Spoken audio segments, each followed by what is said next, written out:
Bonjour Olivier Marleix. Bonjour. Nous devons absolument renvoyer chez eux ceux qui n'ont rien à faire en Europe, dit Gérald Darmanin, le ministre de l'Intérieur, au sujet des migrants arrivés ces derniers jours à Lampedusa. Seules les personnes en danger dans leur pays pourront être accueillies en France. Vous saluez sa fermeté ?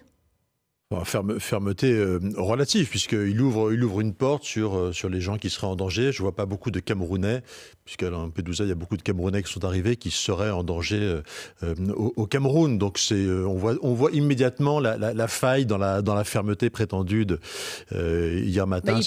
Hier matin sur Europe 1, c'était on n'accueillera personne. Aujourd'hui, on en accueillera quelques-uns. Qu'est-ce que vous feriez à la place du ministre ?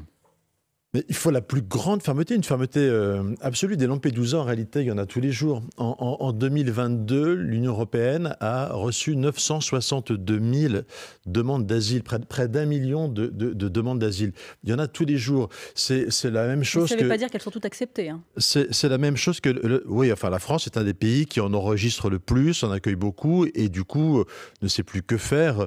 Aujourd'hui, on a à Paris des centres d'hébergement d'urgence dans lesquels vous avez à la fois des demandeurs d'asile et des déboutés du droit d'asile. La France n'est pas le pays européen qui accueille le plus de demandeurs d'asile. C'est un des deux pays qui en accueille le plus à l'année. Et donc... voilà, c'était le même principe avec l'Ocean Viking. L'accueil de l'Ocean Viking, par définition, à chaque fois, on envoie un signal. Et donc, la France doit faire preuve d'une totale fermeté dans ce sujet. Mais quand on voit chez nos voisins italiens... Il ne s'agit pas de véritable demande d'asile, il s'agit d'une forme d'immigration, c'est évident. Voilà, une fois encore, 962 000 en 2022. Mais les faits, la réalité aujourd'hui, Olivier Marleix, c'est que 11 000 personnes se trouvent aujourd'hui, plus de 11 000 personnes se trouvent aujourd'hui sur l'île de Lampedusa. On fait quoi ? On laisse les Italiens gérer tout seuls ? Non, les Italiens sont en train d'organiser les choses pour pouvoir les garder en centre de rétention plus longtemps, le temps de pouvoir les expulser s'ils n'ont rien à faire. 11 000 personnes, c'est plus que la population de Lampedusa. On les laisse gérer. Des faux demandeurs d'asile. Non, mais franchement, si on veut bien comprendre le sujet, si on veut bien comprendre ce qu'on a devant nous, il faut juste se souvenir d'une chose et d'un chiffre. C'est aujourd'hui, la population africaine, c'est 1,3 milliard d'habitants. D'ici 2030, d'ici 2050, dans les 30 ans qui viennent, ce sera, selon les experts, entre 2,5 milliards, 2,6 milliards, environ un doublement de cette population, avec une population qui aura en moyenne, dans la moitié, aura moins de 25 ans. Donc c'est-à-dire que ce sujet migratoire, il est devant nous. Donc il faut être effectivement le plus ferme possible sur tous ces sujets. Mais ce discours de fermeté que vous tenez, il est facile à tenir dans l'opposition. Et puis quand on arrive au pouvoir, comme Giorgia Meloni, parfois on change de discours. Oui, enfin ce que j'observe, c'est que, par exemple, quand nous étions au pouvoir, jusqu'en 2011-2012, on a connu un épisode à Lampedusa. Le ministre de l'Intérieur de l'époque, Claude Guéant, avait fait en sorte... Là, à l'époque, les Italiens avaient décidé de se débarrasser des gens qui arrivaient en les faisant aller vers la France. C'est là qu'on avait demandé la fermeture des frontières. C'est là que le débat sur la réforme de Schengen et la fermeture des frontières a débuté. Mais là, à la place de Gérald Darmanin, d'Emmanuel Macron, il y a 11 000 personnes à Lampedusa. Vous faites quoi ? Eh bien, la France n'a pas à accueillir. Une fois encore, c'est une question de signal qu'on envoie. Et en tout cas, tout ça montre que de la part du président de la République, de la part de M. Darmanin, il n'y a pas la compréhension finalement de l'enjeu migratoire qu'il y a derrière. Il reste timoré. Alors voilà, quand on sent que l'opinion publique veut de la fermeté, on tient un discours d'apparente fermeté, mais on ne prend pas le taureau par les cornes. Mais la solidarité européenne, ça ne veut rien dire ? Alors, moi, je crois qu'il faut de la solidarité européenne, mais pas de la solidarité européenne pour répartir les migrants au sein de l'Union européenne, qui est une espèce d'acceptation de cette situation. Est-ce que vous entendez bien par rapport à Lampedusa aujourd'hui, on parle de quelques centaines de personnes à l'échelle de la France ? Oui, mais une fois encore, c'est une question de principe qui est en jeu. On vous dit quelques centaines. Enfin, je disais qu'hier, sur Menton, on disait que ce serait 200 par jour. Enfin, tout ça montre qu'en réalité, on n'est pas capable d'une totale fermeté. C'est une question de principe qui se joue, une fois encore, 1 milliard d'habitants de plus sur le continent africain dans les 30 ans qui viennent. C'est pas avec des petits bricolages en disant qu'on va en accueillir que quelques-uns, qu'on va faire le tri. En réalité, on est incapable aujourd'hui. Il y a quand même le principe de l'asile. Ce qu'il faut que les Français comprennent, c'est qu'aujourd'hui, on est incapable de faire ce tri. Quand des Syriens afghans, les deux principales communautés de demandeurs d'asile dans notre pays sont les Afghans et les Syriens. Mais est-ce qu'on sait qui sont ces gens ? Est-ce qu'on sait vraiment pourquoi ils demandent d'asile? Il suffit qu'ils fassent une demande d'asile et a priori on leur donne à tous. Mais on ne sait même pas, s'agissant des gens qui viennent de Syrie, s'ils ont été victimes ou s'ils ont été bourreaux. On n'en sait strictement rien. Et donc on expose nos compatriotes à des situations de danger. Donc oui, il faut une totale fermeté. Il faut sortir de cette naïveté. Et le rôle de l'Europe, il y a en ce moment un texte qui est en discussion, c'est de mettre en place des solutions totalement nouvelles. La question, par exemple, de l'asile à l'extérieur, aux frontières extérieures de l'Union européenne. J'ai aidé un couple de réfugiés ukrainiens qui avaient quitté l'Ukraine et qui est allé faire sa demande d'asile pour venir en France depuis un autre pays. Tout ça est tout à fait possible, tout ça peut fonctionner. Si vraiment il y a des demandeurs d'asile, mais on n'a pas à attendre que le demandeur d'asile il soit arrivé sur notre territoire. Effectivement, après, c'est extrêmement compliqué de l'expulser. Olivier Marleix, où en sont les discussions avec le gouvernement sur le projet de loi immigration ? Il n'y a pas de discussion et petite semaine, et je m'en réjouis quand je vois leur absence de détermination sur le sujet. Nous, ce qu'on demande, c'est une réforme constitutionnelle. On a mis sur la table deux textes, un texte de loi ordinaire, un projet de réforme constitutionnelle pour réellement changer de cadre. Aujourd'hui, la France n'a pas la maîtrise de sa politique migratoire pour une simple raison, c'est que on applique la jurisprudence de la Cour européenne des droits de l'homme. C'est-à-dire que ce qu'il faut qu'on comprenne bien là aussi, c'est qu'on peut demain voter une loi, le Parlement français peut voter une loi, et le lendemain du vote de cette loi, vous pourrez avoir un juge au tribunal administratif, un tribunal judiciaire qui dira « moi, j'applique pas la loi française ». Oui, parce que le droit européen... Parce que je considère, moi, juge à Quimper, à Orléans ou que sais-je, je considère que, alors que le Conseil constitutionnel a dit que cette loi était conforme à la Constitution, moi, je considère qu'elle n'est pas conforme à la convention, à la jurisprudence de la CEDH. Mais à quoi ça sert de proposer une réforme constitutionnelle dès lors qu'il n'y a pas de majorité pour la voter ? Mais si. Mais c'est ça le vrai sujet. C'est que moi, je suis persuadé que si Emmanuel Macron soumettait un projet de réforme constitutionnelle dans lequel il propose aux Français pour faire simple, de reprendre leur souveraineté en matière de contrôle de l'immigration. Ce qu'on propose, c'est de donner le dernier mot aux législateurs face à cette jurisprudence de la CEDH. Mais il aurait une très large majorité, non seulement à l'Assemblée nationale, j'en suis convaincu, mais aussi dans le pays. Je pense que 80% des Français sont d'accord avec cette idée qu'il faut reprendre notre souveraineté dans le domaine de l'immigration. Olivier Marleix, invité du 8h30 France Info, on vous retrouve dans quelques instants. Ce sera juste après le fil info à 8h41. Maureen Suignard. Bruno Le Maire reçoit les patrons de la grande distribution aujourd'hui pour leur parler carburant. Le ministre de l'économie a précisé hier que tous les distributeurs pourront vendre à perte, et cela dès le 1er décembre prochain. Mais cela inquiète, l'exécutif promet des compensations aux petites stations qui vendraient à perte.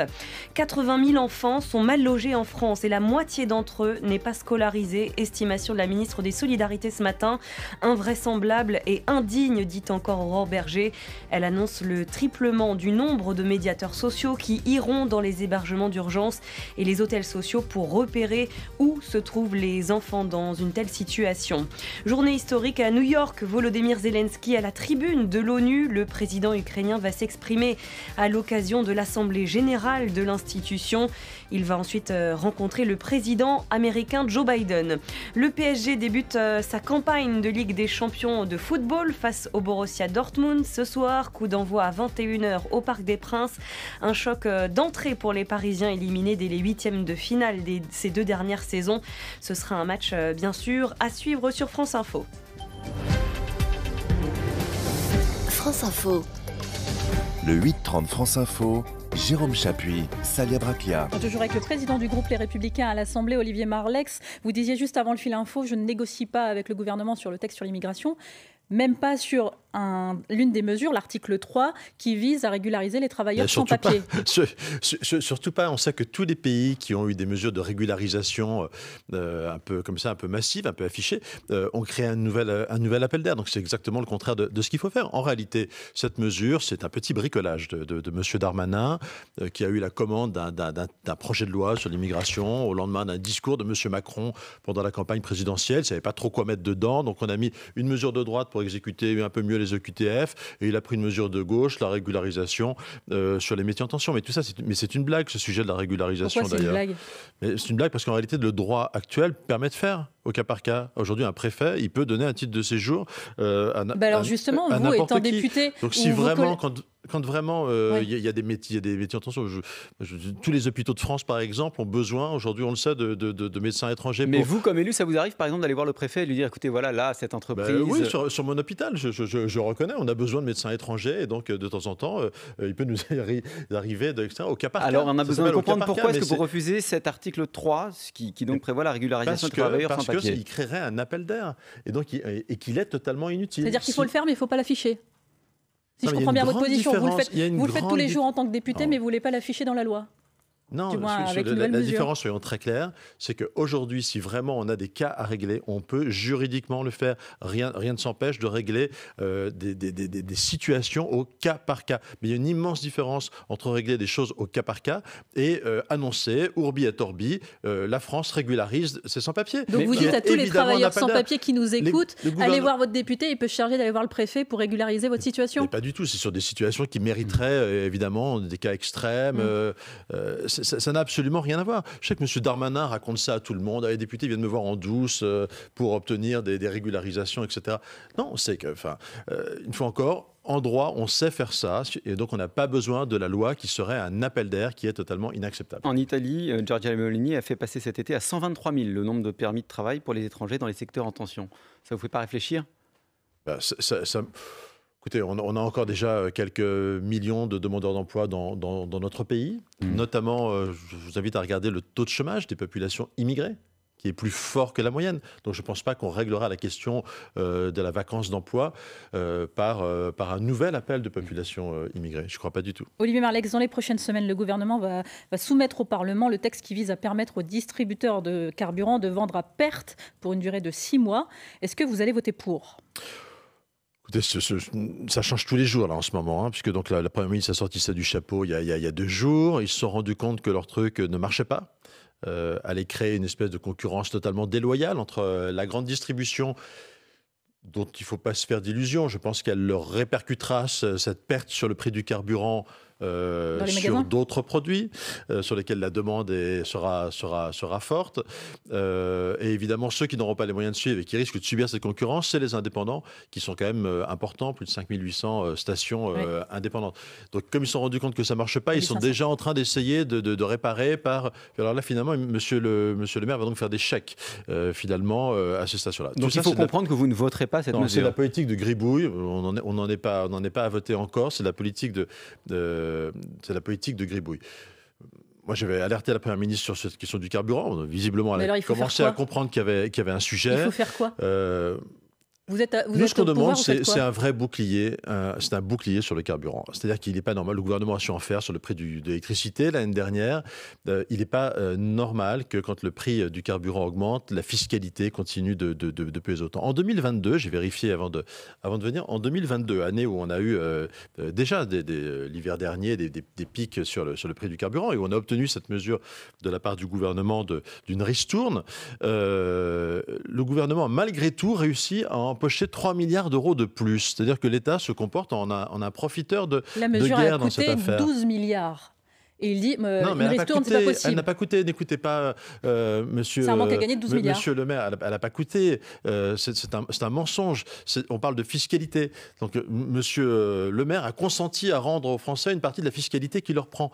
Quand on roule en France, on roule autant à la fiscalité qu'au carburant en réalité. Plus de 50% est composé par des taxes. Donc on demande au gouvernement de ne pas être un profiteur de taxes. Ils ont un peu de mal sur la TVA. Ils pourraient réduire cette fiscalité purement française qui est la TICPE. Ça ne sert à rien de faire des plans sur la pauvreté, contre la pauvreté, alors qu'aujourd'hui, un des premiers facteurs de précarité des Français les plus modestes, c'est vraiment cette question du carburant. J'essaie de vous suivre dans votre logique, Olivier Marleix, parce que vous dites il faut baisser les taxes, comme le propose Marine Le Pen aussi, mais ça coûterait 12 milliards, c'est le chiffre avancé. Ça ne coûte pas, c'est un renoncement à une fiscalité, c'est un peu différent, c'est pas une dépense. C'est un manque dans les caisses de l'État de 12 milliards. Vous qui prenez la rigueur budgétaire, la bonne tenue des comptes, vous faites comment en fait ? On réduit des dépenses par ailleurs. Une fois encore, monsieur Le Maire, c'est inquiétant d'ailleurs pour un ministre de l'économie, semble confondre en permanence les recettes et les dépenses. On comprend mieux la situation catastrophique des finances du pays d'ailleurs. Bon, et donc quand vous réduisez une recette, oui, en échange, en face, il faut savoir faire des économies, ce que monsieur Le Maire a un petit peu de mal à faire. Sur ce sujet quand même, du carburant, donc on demande une mesure beaucoup plus efficace, simple, qui sera un bouclier sur ce prix, notamment en ajustant. Ça peut se faire au mois le mois, la TICPE pour faire réduire ce prix du carburant. Et on demande surtout une conférence avec le gouvernement sur cette question du carburant, mais aussi la question du gaz. Les Français vont être laissés face à la spéculation sur le prix du gaz, puisqu'on a supprimé le tarif réglementé du gaz. On l'a supprimé en plein été, personne ne s'en est rendu compte, mais cet hiver, dès que vous allez avoir de la spéculation sur le prix du gaz, les Français risquent de voir leur facture s'envoler. Donc on demande au gouvernement, sur ce point-là, de nous dire ce qu'il va faire. Et le prix de l'électricité. Là aussi, c'est formidable. Madame Vargon, présidente de la CRE, a annoncé... Je vous rappelle qu'on a eu 15% de hausse, 10% de hausse l'année dernière. Elle nous a annoncé 10 à 20% pour très bientôt. Mais Bruno Le Maire dit que ce sera limité. Voilà, d'accord. Non, mais donc on aimerait quand même à un moment avoir une parole un petit peu fiable et on aimerait qu'on se mette autour de la table pour avoir les bons chiffres et que le gouvernement anticipe un peu. L'année dernière, ils n'ont rien anticipé. Regardez la situation économique dans laquelle se sont retrouvés nos PME. Olivier Marleix, on va tout droit au 49.3 sur le budget. Sur le budget, non, une fois encore, je vous écoute, j'ai l'impression qu'il n'y a pas un point d'accord. Ce gouvernement n'a pas d'autre choix que d'engager sa responsabilité, d'utiliser le 49.3. Donc oui, ils vont au 49.3. On ne votera pas, on n'ira en aucun cas voter le budget. On n'est pas dans la majorité, donc on ne votera pas. Et vous iriez jusqu'à la motion de censure ? On ne votera pas ce budget. Ils n'ont pas d'autre choix, une fois encore, sur les textes financiers. Vous savez, PLF, PLFSS, il va y avoir 14-49-3 pour des raisons de cuisine parlementaire. Donc on n'est pas des maniaques de la gâchette de la motion de censure. En revanche, on portera ce combat-là, on portera aussi celui du logement, dont on n'a pas parlé, mais qui pèse sur le pouvoir d'achat des Français. Vous n'êtes pas des maniaques de la gâchette de la motion de censure, ça veut dire quoi ? Ça veut dire qu'il n'y en aura pas ? C'est-à-dire que pour nous, la motion de censure, c'est l'arme de dissuasion, et donc c'est une menace qu'on utilise sur un texte qui serait profondément contraire à ce qu'on considère utile à l'intérêt national. La question d'un texte, une fois encore, de laisser aller en matière d'immigration serait évidemment profondément inacceptable. Donc là, oui, il y aurait une motion de censure. Sur le budget, ils n'ont pas d'autre choix. Tout le monde, au lendemain des dernières élections, à commencer par Mme Le Pen, a dit on accepte cette assemblée, donc il faut accepter les règles du jeu. Encore beaucoup de questions à vous poser. Olivier Marleix, président du groupe LR à l'Assemblée nationale, invité de France Info. On vous retrouve juste après le fil info à 8h50. Maureen Suignard. Gérald Darmanin a voulu afficher sa fermeté en Italie. Le ministre de l'Intérieur a rencontré son homologue italien hier à Rome. Il a indiqué que la France accueillerait seulement les migrants éligibles au droit d'asile. Cette réponse est timorée, dit Olivier Marleix. Le président du groupe Les Républicains à l'Assemblée nationale demande sur France Info plus de fermeté en Europe. Un médecin du Nord suspendu 2 semaines, décision du Conseil de l'Ordre. Il a consulté 2 fois le dossier vaccinal du président de la République. Il disait vouloir alerter sur les failles de protection des données médicales, mais il n'a pas convaincu son ordre. Après la mort d'une femme de 32 ans à Bordeaux à cause du botulisme, sa famille porte plainte pour homicide involontaire. Elle a mangé des sardines en bocal dans un restaurant de la ville. Une quinzaine de cas au total ont été détectés. Il s'agit du 51e site classé en France. La Maison Carrée de Nîmes est classée au patrimoine mondial de l'UNESCO.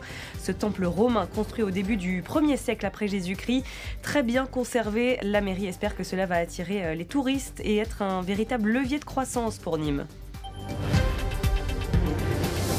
France Info. Le 8-30 France Info.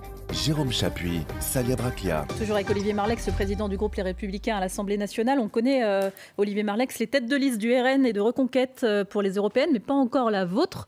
Est-ce que ça veut dire qu'il y a un gros doute sur François-Xavier Bellamy, le chef de file actuel ? Non, pas du tout. Bon, d'abord, je voudrais quand même rappeler à nos concitoyens qui nous écoutent que donc pour l'instant, on a le choix entre le neveu par alliance de Mme Le Pen et la nièce de Mme Le Pen. Donc c'est un sujet dans les dîners de famille. Jordan Bardella et Marion Maréchal Le Pen. Oui, parce que les Français ne le savent pas, mais M. Bardella était le compagnon d'une nièce de Mme Le Pen. Donc ça est quand même stupéfiant qu'une démocratie en soit arrivée là, quand même, avec une famille qui prospère. Bon, enfin, passons. Non, François-Xavier Bellamy est un député européen absolument remarquable, une combativité formidable. Hein.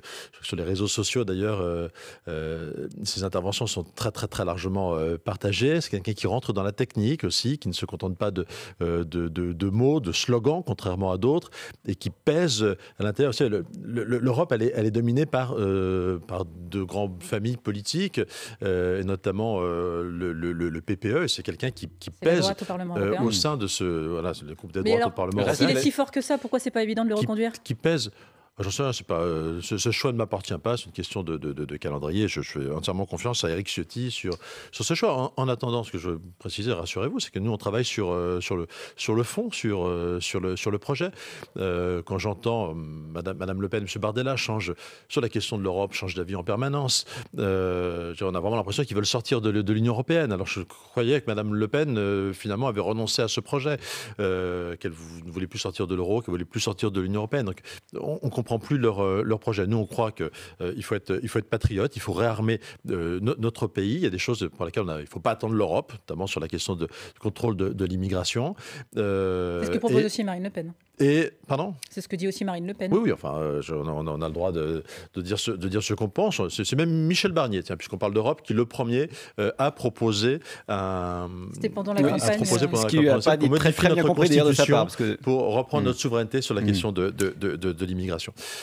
Donc on fait nous on croit qu'on a besoin de la France, mais qu'on a aussi besoin d'Europe. Sur la question de l'immigration, une fois encore, évidemment, il faut redonner du pouvoir à Frontex. Il faut qu'il y ait des patrouilles de Frontex qui surveillent nos frontières. Sinon, on n'y arrivera pas. Comment croire qu'un pays tout seul fasse, une fois encore, 962 000 l'année dernière demandes d'asile, migrants qui arrivent, qu'un pays tout seul pourrait s'en sortir? Moi, j'y crois pas du tout. Alors, on n'a pas besoin d'une Europe passoire, évidemment, mais on a quand même besoin d'une coordination européenne. Emmanuel Macron, à la fin de la semaine, va se rendre à la messe du pape François. Ce sera samedi à Marseille. Il y a eu une polémique. Vous la comprenez, cette polémique? Vous comprenez le président? La messe, c'est pas un one-man show, c'est pas un happening. La messe, c'est un moment qui réunit des fidèles, des croyants. Et donc, je veux que le président de la République aille accueillir le pape sur le tarmac, qu'il le rencontre très bien, évidemment. Le pape est aussi un chef d'État.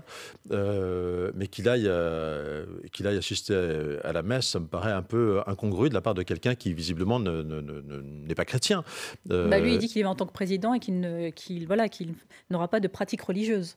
Mais c'est pas un happening, la messe. C'est un moment pour les fidèles. Lui, il dit que c'est une marque de considération pour les fidèles. Et donc, de la part de quelqu'un qui présentera, qui en ce moment a comme projet un texte sur la fin de vie, qui heurte tous les catholiques, mais il le cache, il le garde 8 jours, il paraît, pour pas heurter le pape. Il y a une hypocrisie. Une hypocrisie qui me dérange un peu de la part du président de la République dans ce geste. Dans un article cette semaine, nos confrères de l'Express racontent votre haine viscérale pour Emmanuel Macron. Est-ce que vous le détestez vraiment? Non, il n'y a pas de haine, évidemment, mais il représente un peu tout ce que je n'aime pas, effectivement, en politique. Enfin, moi, comment dire ? Il a d'abord, c'est un mondialiste sur les sujets économiques. C'est quelqu'un qui croit au grand marché mondial contre nos propres intérêts. La vente d'Alstom, d'Alcatel. Regardez la vente d'Atos, qui est en train de se passer. Atos, c'est le seule entreprise européenne qui crée des supercalculateurs. Bon, M. Macron est en train de laisser filer ça. M. Keller fait des entretiens dans son bureau et on va laisser filer Atos. Elle est où l'idée? Il est trop libéral pour vous? Elle est où l'idée de souveraineté nationale? Oui, pour moi, la défense des emplois français, ça a plus d'importance que la défense des dividendes d'un fonds d'investissement américain. Et je sens pas ça chez M. Macron. C'est ça qui me déplaît. J'ai du mal à sentir son patriotisme en réalité. Et alors Édouard Philippe, qui est la personnalité politique préférée des Français et des sympathisants de droite, il peut être le candidat de la droite en 2027? Certainement pas. Édouard Philippe est l'homme qui a porté tout le bilan d'Emmanuel Macron les premières années. Donc il sera le candidat du macronisme si jamais les Français ont envie de reprendre 50 plus de macronisme après en avoir eu pendant 10 ans. Voilà. Mais en 2027, votre candidat, il doit forcément être issu de LR? Le candidat de la droite, il doit être de droite, oui. Ce qui n'est pas le cas d'Édouard Philippe? Non, Édouard Philippe, c'est un macroniste, c'est-à-dire de gauche sur certains sujets, de droite sur d'autres, et de droite et de gauche. Voilà. Olivier Marleix, président du groupe Les Républicains à l'Assemblée nationale, était l'invité du 8h30 France Info. Merci à vous.